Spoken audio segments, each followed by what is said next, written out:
મોટી રવાડી રથયાત્રાનું આયોજન માંડવી ખારવા સમાજ દ્વારા કરવામાં આવે છે। આ રવાડીએ માંડવીના દરેક સમાજના લોકો જોડાતા હોય છે।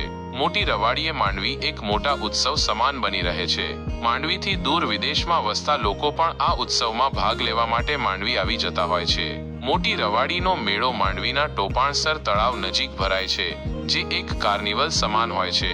રવાડી રથયાત્રાનો પ્રારંભ સાંજે ભગવાન શ્રી મુરલી મનોહરના મંદિર થાય છે। સાંજવડના કોષમાંથી તૈયારી થતી રવાડીનો મનમોહક સ્વરૂપ સૌને ગમી જાય એવું હોય છે।